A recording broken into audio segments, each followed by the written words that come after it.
Welcome to chapter 2 of the book of Deuteronomy. We continue with a recapitulation of all the things that were happening to the Jews after they left Egypt. Moses is telling the people here right before they go up into the lands of Edom, Moab, and Ammon in the Amorites. It begins, and turning, we departed into the wilderness. So apparently he's talking about at Horeb, Mount Sinai, which, let's go to our map here. And now, so they left over here, and I believe that they went to Sinai is over in this area, Jebel Sin Bashar, and then went across, and then didn't go into the land, and stayed over in this area for 40 years, and as we find out here in this chapter. So they departed from Mount Sinai by way of the Red Sea, where they were at, in which manner the Lord spoke to me. And we encircled Mount Seir many days. Now, Mount Seir is actually over here, right here, Mount Seir. So they're encircled it. So exactly what happened and what they were doing there in that area there. And the Lord said to me, your encircling is enough. Your encircling this mountain is enough. Turn then towards the north. So go up towards Moab. And you give charge to the people, saying, you go through the borders of your brothers, of the sons of Esau, dwelling in Seir. The brother, because Esau was the brother of Jacob, son of Isaac, the oldest son. And he had basically sold the birthright, and then he was tricked out of his inheritance. And Jacob, his brother, fled to Mesopotamia. And then it mentions that Esau married 3 Canaanite women, led him into idolatry, and he moved apparently to Mount Seir, because when Jacob came back, he went through Mount Seir area, and Esau met him. And so that was in Genesis 32:3. And they shall fear you, and shall be exceedingly cautious of you. So the people there in Edom, you shall not join against them for war, for not in any way will I give to you of their land, nor a stool for your foot, podos, pedometer, a tripod foot. For by lot, Clero, I have given to Esau Mount Seir. So I don't know where it says he gave it to him by lot, but it does here. So apparently this is what God is using for the words of giving it to him. It's set and done. With silver buy foods from them to eat. And you receive from them water for silver, and you shall drink. For the Lord your God blessed you in every work of your hands. Determine how you went through that great and dreadful wilderness. Behold, 40 years the Lord your God was with you, and you wanted not a thing. And we went by our brothers. They were fed everything, and their clothing didn't wear out, it said. And we went by our brothers, the sons of Esau, dwelling in Seir, by the way of the wilderness, from Elon and from Ezion Geber. And turning, we went by the way of the wilderness of Moab. So now Edom is down here. Ezion Geber is all down here. So apparently they came back up, and went through, and now they're up towards Moab. And the Lord said to me, do not hate the Moabites, and do not join together against them in war. For in no way will I give to you of their land, for I have given Aroer by lot to the sons of Lot to inherit. Now, Aroer is right here. It doesn't say Aroer, but it's a tributary of coming off of the Arnon, right north here.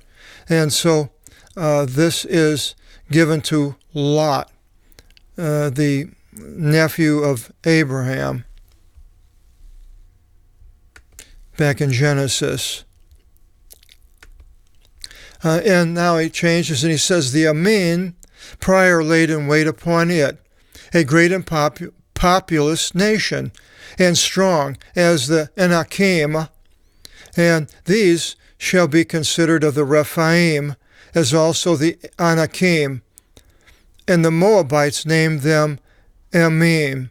Now, what he's talking about here, I believe, are these people. It says in Genesis 6:4, and the giants, the gigantes, were upon the earth in those days. This is right before Noah.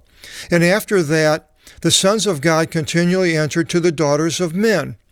Now, exactly who these people were, this is it says, well, we know they're the giants. I believe this is who we're talking about. And they procreated for themselves. Those were the giants from the Eon, and the renowned men. So the giants, it mentions that these people were giants, the gigantes, I think it was in the last chapter. So these people were probably aboriginal people that may have been born from some type of sons of God, whatever that is, whoever they are, other beings with the women of men, wives of men. And then it says, and in Seir, the Horite formerly laid in wait. That's where the Horite was. And the sons of Esau destroyed them, the Horites, and obliterated them from their face. And they settled, that is, the sons of Esau, in place of them, in which manner Israel did the land of his inheritance, which the Lord gave to them. Now then I said, now this is Moses, rise up and depart and come near the, now then I guess it would be God. I'm not sure if it's God or Moses here. I think it would be God. Rise up and depart and come near the ravine of Zered. Now, the ravine of Zered, I keep going to the wrong map, is right here, Zered. So now they're right up there going into Moab. And we went by the ravine of Zered. And the days which we passed from Kadesh Barnea until of which we went by the ravine of Zered, 38 years, until of which all the generation of men of war perished. So the down here they went through and came up. So apparently they were in this Ezion Gaber area, Kadesh Barnea, and here for 40 years. And till all the generation of the men of war. So now we can find out if the men of war perished, the ones that wouldn't go fight, when they were told to go in by God. And maybe women and children, maybe the children did live through it, and maybe many of the women.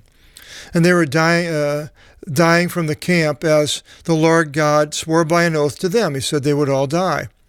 And the hand of God was upon them to completely consume them from out of the midst of the camp, until of which they perished, all those men that wouldn't go to war.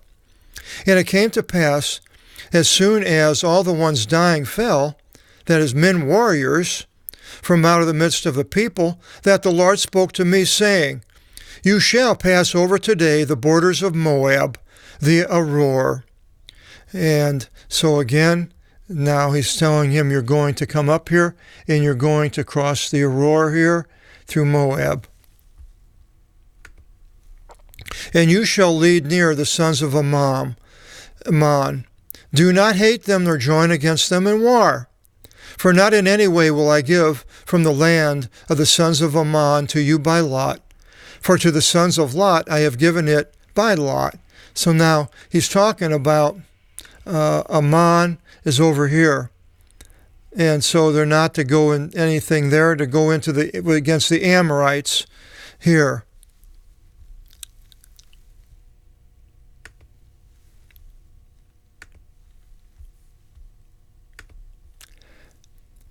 It shall be considered land of Rephaim, for even the Rephaim formerly dwelt upon it, And the Ammonites named them Zumin, a great and populous nation, and mightier than you, as also the Anakim.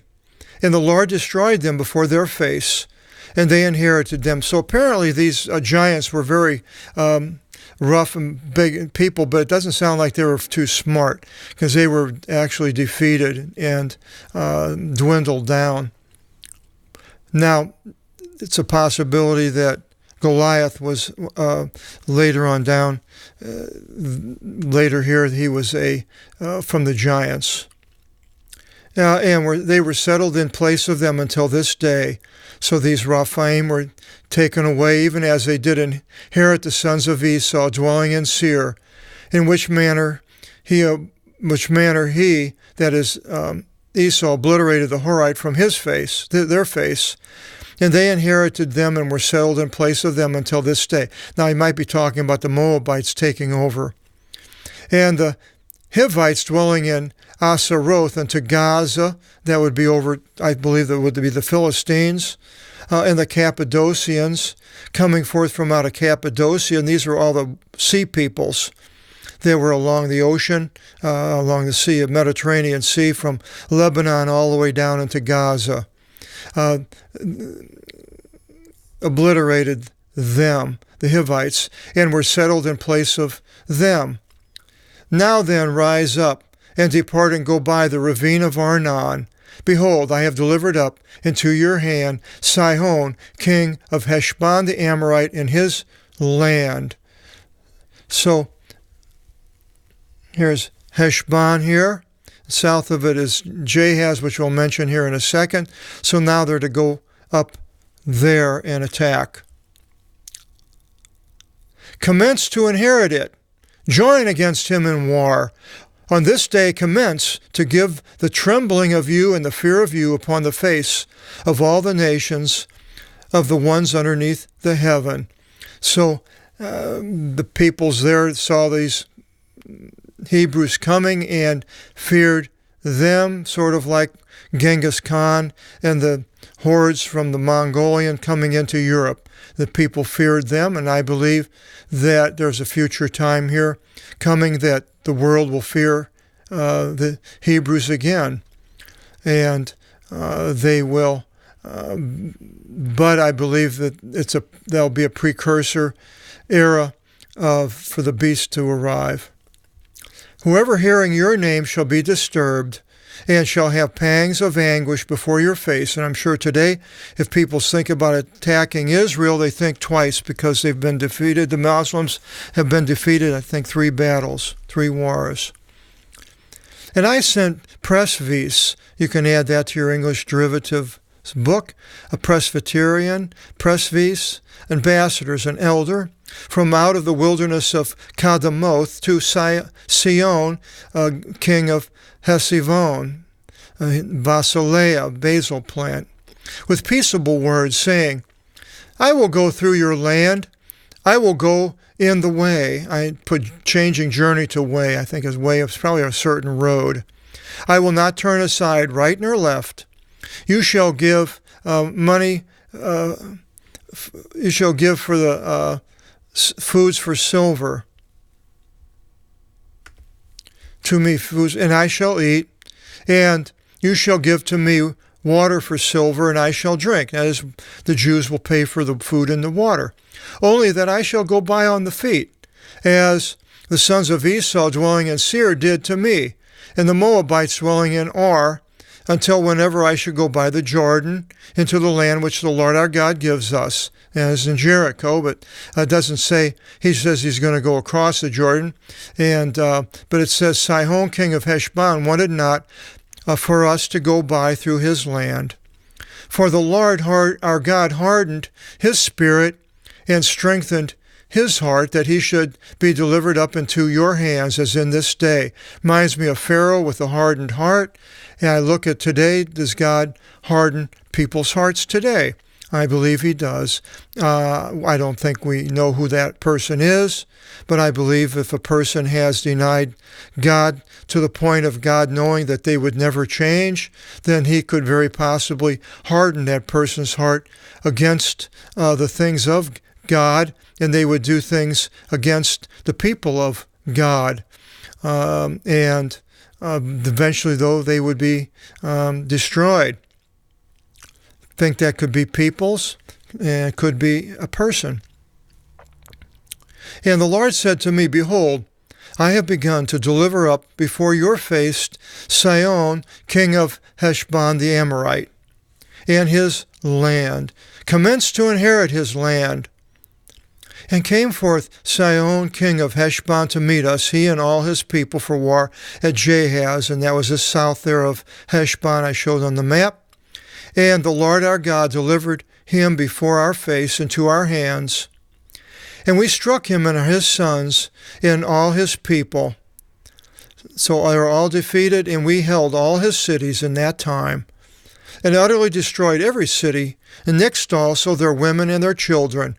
We did not leave behind for taking alive. So I believe there are certain people I call Aeonialists who have a problem with the word aeonial being everlasting or forever, eternal. They think that God is not going to punish people eternally. But I believe that God is going to. Jesus says the worm will not die and the fire will not be quenched. And the horror that God would allow people bad things to happen to them can be seen here. How the hardening of the heart, and then how these people were all killed, the women and the children. God allows these things to happen, and God is to be feared. I can't imagine how horrible it will be in a place away from God forever and ever, no way to ever come back. I was watching a video, I think it's on YouTube, I think it's called College Professor Sees Hell. And it was this professor who had a problem, a physical problem, ended up in the hospital dying, and he basically got to see hell, and the people were there trying to get at him and talking just the filthiest thing he's ever heard, and trying to bite him and do all kinds of things. He couldn't even describe how bad it was, till finally he didn't want to stay there, and he wanted to get out, but he didn't know how. And he heard the name Jesus, but he never knew anything about him, so he needed to pray, and so he didn't know how to pray, but he said, so he tried, and he was like mixing up the Gettysburg Address and the Declaration of Independence with our Father and so forth, and Jesus came and delivered him and brought him back, and he became a pastor of a church. Now, you don't go from being a atheist or non-believing professor of a university of art and then have a near-death experience and come back and become a minister unless something really did happen. And I believe this is it. So I believe that God will do these things. And for me to think of being in Hades forever, it's just unbelievable. It keeps me from wanting to do anything that would ever cause me to go there. I have a great fear of jail. I've never spent a minute in a jail. And so God can be, I don't know what the word is, he can be destructive. And then he says, except the cattle we despoiled for ourselves of the Moabites of Sihon, and the spoils of the city we took. From out of Aroer, which is by the bank of the rushing stream Arnon, and the city being in the ravine, and unto Mount Gilead there was not a city which evaded us. The Lord our God delivered up all into our hand. So that was up here. The Jahaz Heshbon took all of this up here. Now up into Mount Gilead is up here, but they didn't go in to Ammon, and they stopped and went across here in Jericho. Except in the land of the sons of Ammon, we did not draw near. We did not draw near insofar as the Lord gave charge our God gave charge to us. And then in parentheses, and the parts falling in with the stream Jabbok and the cities in the mountainous areas. They didn't go in, and so that was what is happening here. And it continues in chapter 3 with 60 cities defeated. We'll find out more about this in our next video seminar. I hope you'll join us. Till then, God bless.